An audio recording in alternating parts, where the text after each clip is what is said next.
pelajaran yang sangat berharga yang harus tumbuh dalam diri kita, takut kepada Allah Subhanahu wa Ta'ala. Kalau kita lihat ada orang mandi telanjang bulat, kira-kira pandangan mata kita alihkan apa kita melotot? Walaupun ikhlas karena Allah belum terima, sehingga timbul doa, Allahumma rabbana taqabbal minna salatana wa siyamana wa ruku'ana wa sujudana. Ampuni aku wahai Allah, ampuni aku wahai Allah.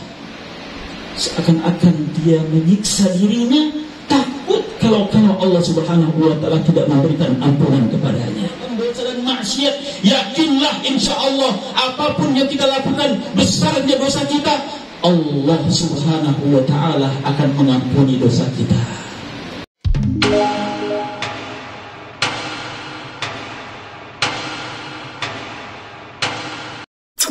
Bismillahirrahmanirrahim. Assalamualaikum warahmatullahi wabarakatuh.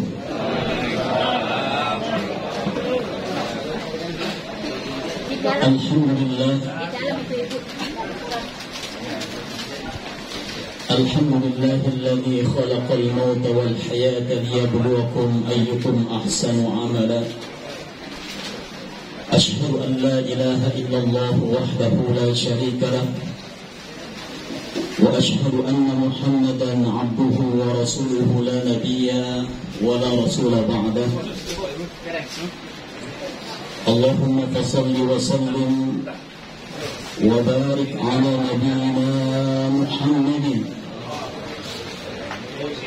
nabiyyina Muhammadin kayaknya kalah sama COVID.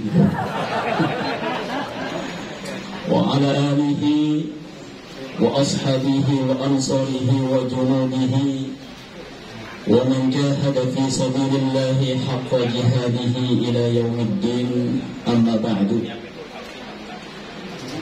Qala Allah Ta'ala fil Qur'anil Karim, a'udzu billahi minasy syaithanir rajim. Bismillahirrahmanirrahim. Ya ayyuhalladzina amanu taqullaha haqqa tuqatih wa la tamutunna illa wa antum muslimun. Sadaqallahul azim wa ballagha rasuluhun nabiyul habibul karim. Wa nahnu ala dhalika minasy syahidin wasyakirin walhamdulillahi rabbil alamin. Yang sama-sama kita hormati dan muliakan para tokoh masyarakat, wabil khusus hadir bersama kita Bapak Ketua RW 05 Bapak Haji Samali, dan barangkali dari tokoh masyarakat paguyuban yang saya dengar dan saya lihat sendiri, Masya Allah luar biasa, penuh dengan ibadah kepada Allah Subhanahu wa Ta'ala, mengajak orang untuk mengenal Allah dan beribadah kepada Allah Subhanahu wa Ta'ala. Yang mohon maaf, saya belum mengenal satu dengan yang lainnya, karena memang mungkin aktivitas saya lebih banyak di luar dibandingkan dengan di RW sini, walaupun saya asli penduduk sini. Yang sama-sama kita hormati dan muliakan tentunya guru-guru kita yang mulia, yang terhormat Bapak Al-Ustaz Haji Halwani, Bapak Suhanda, Bapak Al-Ustaz Ahmad Rufai, Ketua DKM daripada Musalla Nurul Huda, Bapak Haji Muhyiddin, dan yang saya hormati dan muliakan tentunya Sahibul Musibah, yang istri beliau telah Allah Subhanahu wa Ta'ala sayangi sehingga Allah Subhanahu wa Ta'ala panggil menghadapkan keharibaannya. Bapak Masdar ini adalah kawan saya, saudara saya dan tetangga saya. Ketika beliau pindah ke sini di tahun 80-an barangkali ya, saya ingat rumah ini jadi saksi kalau saya ingin nonton film Unyil, tempatnya di sini. Ya, karena ketika itu tidak banyak orang punya TV. Saya termasuk orang yang tidak punya TV, dan disinilah saya tempatnya untuk menonton televisi. Dan saya kenal banget dengan istri beliau, Ibu Sulandari, dan anak-anaknya. Ada Mas Andi, ada Mbak Yeyen, yang ketika mengaji di salah satu majelis taklim Nurul Jannah, beliau pernah belajar dengan saya. Saya nggak tahu apakah beliau mengakui saya sebagai gurunya, tapi insya Allah karena memang orang tuanya orang-orang yang soleh dan solihah, insya Allah mereka adalah orang-orang yang menjunjung tinggi keilmuan, terutama tentang ibadah dan Al-Quran dan ilmu tentang keislaman. Dan seluruhnya jamaah kaum muslimin yang dimuliakan Allah Subhanahu wa taala, baik bapak-bapak maupun ibu-ibu yang tidak bisa saya sebutkan namanya satu persatu, namun insya Allah tidak mengurangi rasa hormat saya kepada antum semuanya. Mudah-mudahan kita mendapatkan keberkahan dunia wal akhirah. Dan majelis ini hakikatnya sebetulnya yang diminta, yang ditunggu oleh almarhumah di alam kuburnya adalah tadi sudah dibacakan doa-doa dari guru kita, tahlil, tahmid dan tahlil, dengan harapan insya Allah malam hari ini berikutnya insya Allah kubur beliau menjadi kubur yang raudhah min riyadil jannah, taman di antara taman-taman surganya Allah Subhanahu wa taala. Tadi sudah ditutup dengan doa, berarti saya sudah tutup sampai sini saja barangkali ya. Cukup. Bapak yang dimuliakan Allah Subhanahu wa taala dan ibu yang saya cintai, 2 pekan ini wilayah kita sedang diberikan musibah dan juga sedang diberikan pelajaran yang sangat berharga. Mulai dari tetangga kita yang sebelah sono, istrinya telah dipanggil Allah Subhanahu wa taala. Berikutnya istri Mas Dar dipanggil oleh Allah Subhanahu wa taala. Barusan saja tadi pagi salah satu di antara tokoh masyarakat kita, Bapak Madari, anaknya pun telah dipanggil Allah Subhanahu wa taala. Ini adalah pelajaran yang sangat berharga buat kita yang masih hidup. Karena memang baginda Nabi kita Muhammad sallallahu alaihi wasallam dan para sahabatnya diajarkan tentang kafabil mauti wa'idah. Cukuplah kematian itu menjadi pelajaran berharga buat kita. Walaupun mungkin setiap hari kita dengar imam-imam kita membacakan doa. Apa doanya Pak? Yang berkenaan dengan kematian. Allahumma hawwin alaina fi sakaratin wan najata wal afwa indal hisab. Tapi sungguh luar biasa kalau hanya sekedar doa barangkali tidak ada bekasan dalam diri kita, tetapi ketika ada orang yang meninggal dari saudara-saudara kita, tetangga kita, ini luar biasa. Yang tadinya barangkali belum tersentuh keimanannya, lihat dan dengar orang yang meninggal, sungguh dia terlena. Masya Allah, inna lillah wa inna ilaihi raji'un. Berarti malaikat pencabut nyawa sedang main-main di RW 05 ini. Tinggal siapa duluan nanti setelah pulang dari sini. Oleh karenanya hadirin ma'asyiral muslimin yang dimuliakan Allah, harus ada rasa takut kita kepada Allah. Kalau sudah diberikan peringatan, pelajaran, ada kematian di antara saudara-saudara kita, ibu kita, saudara kita, tante kita belum mendapatkan pelajaran, itu harus kita lihat sampai di mana keimanan kita kepada Allah Subhanahu wa taala. Ini pelajaran yang sangat berharga yang harus tumbuh dalam diri kita, takut kepada Allah Subhanahu wa taala. Kenapa? Karena takut kepada Allah merupakan bagian dari pancaran bahwa kita memang benar-benar digariskan dan dikategorikan Allah sebagai orang yang beriman kepada Allah Subhanahu wa taala. Kalau ibu-ibu, alhamdulillah Pak, sebelum datang pengajian itu mereka memulai nasyid-nasyid, selawat-selawatan yang luar biasa.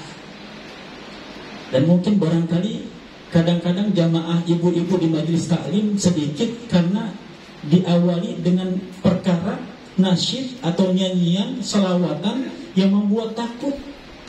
Kan kadang-kadang kita dengar, bila Israel datang jasad terbujur di pendaringan, seluruh tubuh akan menggigil sekujur badan dan kedinginan. Tiada lagi gunanya harta, kawan karib, sanak saudara, jikalau ada amal di dunia, itulah hanya pembela kita. Allahumma sholli wa sallim wa barik alaih. Disuruh datang tapi diawali dengan bila Israel. Takut dia nggak mau datang. Mau datang lah, mau dengar ada Israel. Takut datang ke Majlis Taklim, gara-garanya nanti takut dicatat oleh malaikat Israel. Tapi luar biasa, mereka diingatkan hanya sekedar selawatan, luar biasa. Terus diingatkan ternyata apapun yang kita lakukan di sini, hatta sampai semua aktivitas kita ternyata tidak jauh dari kematian. Makanya harus menjadi sebuah pelajaran, dan pelajaran yang berharga daripada kematian tidak lain adalah tumbuhkan rasa takut kita kepada Allah Subhanahu wa ta'ala. Takut kalau suami menikah lagi, itu kira-kira boleh apa tidak? Boleh kalau itu. Takut yang diinginkan dan diajarkan oleh baginda Nabi kita Muhammad sallallahu alaihi wasallam tidak lain adalah takut kepada Allah. Kita harus belajar dari kisah seorang sahabat Rasul sallallahu alaihi wasallam yang namanya Tha'labah. Di dalam beberapa kitab dan di dalam beberapa penceramah-penceramah mengatakan bahwa Tha'labah ini adalah orang yang awalnya miskin, betul enggak? Kemudian Allah Subhanahu wa ta'ala berikan kekayaan karena berkat doa baginda Nabi kita Muhammad sallallahu alaihi wasallam. Ini cerita sebetulnya Al-Imam Ibnu Katsir tawakuf di dalam kitab tafsirnya. Kenapa? Karena ternyata Tha'labah yang harus kita belajar dari beliau, bagaimana beliau menghadirkan rasa takut kepada Allah Subhanahu wa ta'ala. Sehingga ada seorang ulama besar namanya Muhammad Ibn Salim Al-Hilali menulis sebuah kitab namanya Tha'labah minas sahabah muftara alaih. Tha'labah ini adalah seorang sahabat yang namanya terfitnah sepanjang zaman karena dituduh dia adalah miskin, kemudian mendapatkan doa dari baginda Nabi kita Muhammad sallallahu alaihi wasallam, kemudian kaya, dia tinggalkan ibadah kepada Allah Subhanahu wa ta'ala. Padahal tidak demikian. Kita harus hadirkan rasa takut kita kepada Allah Subhanahu wa ta'ala sebagaimana takutnya Tha'labah Ibn Hatib Ibn Abdurrahman Al-Ansari. Apa ceritanya? Ceritanya adalah Tha'labah ini adalah pembantu baginda Nabi kita Muhammad sallallahu alaihi wasallam, sahabat yang mulia yang namanya telah tercantum sebagai orang yang dijanjikan Allah Subhanahu wa ta'ala masuk ke dalam surganya Allah karena beliau adalah min ahlul badar. Satu hari Tha'labah ini ditugaskan oleh baginda Nabi kita Muhammad sallallahu alaihi wasallam untuk membeli peralatan. Rasul sallallahu alaihi wasallam akan berangkat kepada sebuah peperangan. Kalau mungkin masdar di TNI itu kan ada divisi yang tugasnya untuk membeli barang-barang untuk perang, begitu bukan ya? Begitu juga Tha'labah ini ternyata tugas beliau adalah membeli segala peralatan yang diinginkan oleh baginda Nabi kita Muhammad sallallahu alaihi wasallam. Maka ketika itu Rasul sallallahu alaihi wasallam memerintahkan Tha'labah, beli barang yang saya inginkan untuk sebuah peperangan. Jalanlah beliau, di tengah perjalanan beliau ternyata melihat ada seorang wanita sedang mandi telanjang bulan. Pak, kita lihat ada orang mandi telanjang bulat, kira-kira pandangan mata kita alihkan apa kita melotot?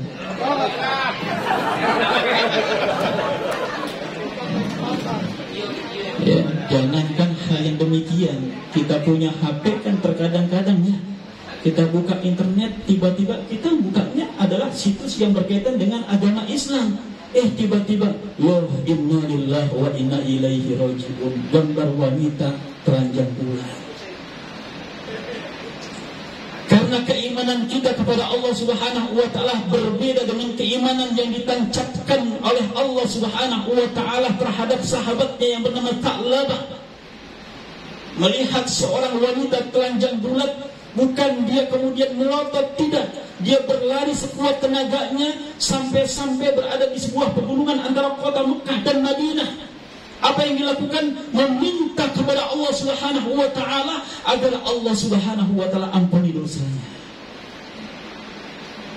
Makanya kalau kita melaksanakan ibadah, jangan pernah lupakan takut kita kepada Allah Subhanahu wa taala. Kalau Allah Subhanahu wa taala tidak terima ibadah kita.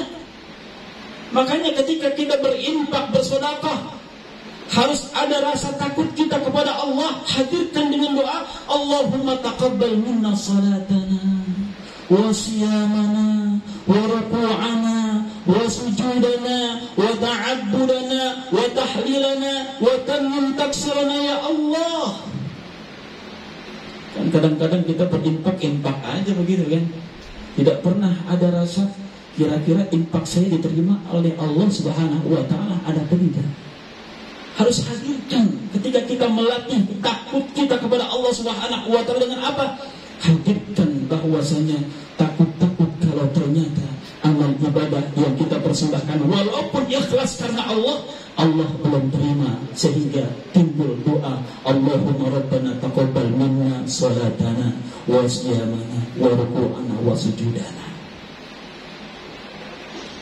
Dan ketika kita melakukan perbuatan maksiat, sebagaimana sahabat Tha'labah ini pun harus hadirkan apa? Takut kepada Allah Subhanahu wa taala, sampai harus seakan-akan Tha'labah ini berlari sekuat tenaganya sampai berada pada sebuah pegunungan antara kota dan Madinah, Makkah dan Madinah. Dia bermunajat kepada Allah Subhanahu wa taala dengan kalimat ighfir li ya Allah, ighfir li ya Allah, ighfir li ya Allah. Kenapa demikian hadirin? Karena ketika Allah Subhanahu wa taala cabut nyawa kita, lihat dalam hadis yang diriwayatkan oleh Al-Imam Muslim, walaupun kematian seorang muslim itu indah, berbeda dengan kematian orang-orang non-muslim, sekuat apapun iman yang tertancap dalam diri sanubari baginda Nabi kita Muhammad sallallahu alaihi wasallam dalam sakaratul mautnya, beliau meminta kepada Sayyidatuna Aisyah radhiyallahu anha, hadirkan sebaskom air untuk apa? Mengelap wajahnya.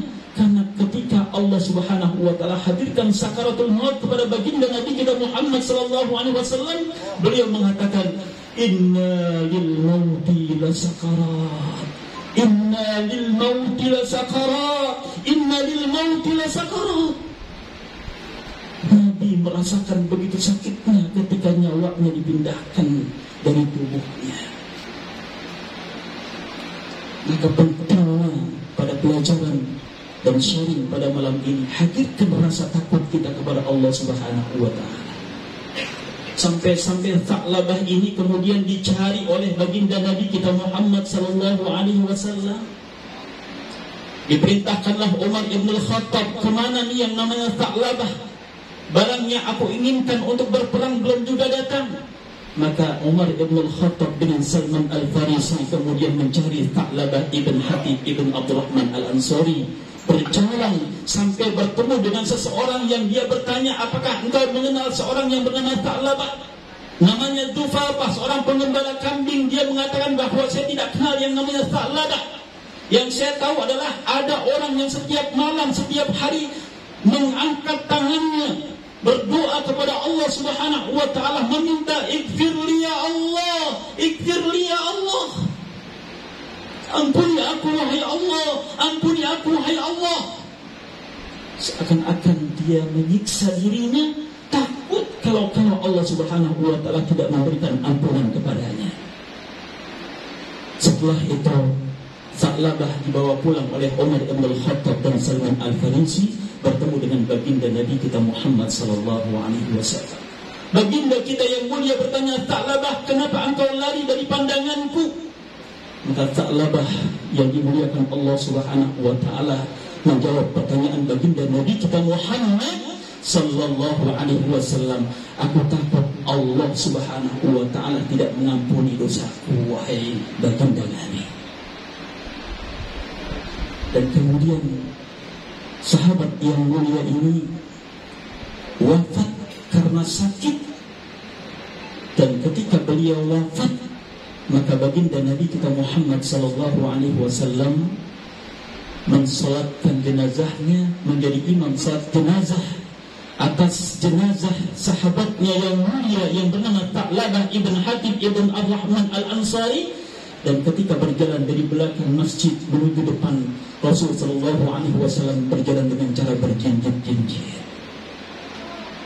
Sahabat heran, itu Rasulullah SAW kok kenapa jalannya jinjit-jinjit? Kemudian dijawab oleh baginda Nabi kita Muhammad sallallahu alaihi wasallam bahwasanya ribuan malaikat Allah ikut mensolati jenazahnya Sa'labah ibn Abdurrahman al-Ansari. Kisah yang sangat unik hadirin ma'asyiral muslimin. Harus kita pelajari bagaimana seorang Sa'labah ibn Hatib ibn Abdurrahman al-Ansari menghadirkan rasa takut dia kepada Allah Subhanahu wa ta'ala sampai Allah Subhanahu wa ta'ala panggil nyawanya. Ini membuktikan ketika ada banyak kejadian-kejadian musibah yang menimpa kita, kematian-kematian, wafatnya saudara-saudara kita, berarti kita diajarkan oleh beliau-beliau yang telah wafat taubat kepada Allah. Dan ingat, syarat daripada taubat ada dua. Yang pertama adalah khauf, takut kepada Allah Subhanahu wa ta'ala. Sebesar apapun atau sekecil apapun dosa yang kita lakukan di hadapan Allah Subhanahu wa ta'ala, hadirkan rasa takut, sehingga ketika hadir rasa takut di dalam tubuh kita, kita akan tinggal maksiat tersebut. Hanya itu saja tidak. Yang kedua, roja. Apa itu roja? Pengharapan kepada Allah Subhanahu wa ta'ala. Jangan pernah takut, walaupun kita hamba Allah yang penuh dengan perbuatan dosa dan maksiat, yakinlah insya Allah apapun yang kita lakukan, besarnya dosa kita, Allah Subhanahu wa ta'ala akan mengampuni dosa kita. Mudah-mudahan malam ini adalah malam yang insya Allah menjadi wawasan dan ilmu kita. Dari kisah seorang sahabat yang mulia ini, Allah Subhanahu wa ta'ala jadikan kita adalah hamba-hamba Allah yang bertaubat kepada Allah.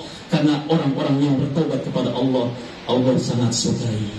Dan mudah-mudahan kita berharap bahwasanya pada malam hari ini dan seterusnya, almarhumah Ibu Fulandari insyaAllah diselamatkan Allah Subhanahu wa ta'ala, diterangi alam kuburnya, dan insyaAllah karena suaminya adalah orang yang soleh, nanti kita bersama-sama dikumpulkan Allah Subhanahu wa ta'ala di dalam surganya Allah Subhanahu wa ta'ala. Barangkali ini yang bisa saya sampaikan. Aku qauli hadza wa billahi taufiq wal hidayah. Wassalamualaikum warahmatullahi wabarakatuh. Jangan lupa subscribe, like, dan komen.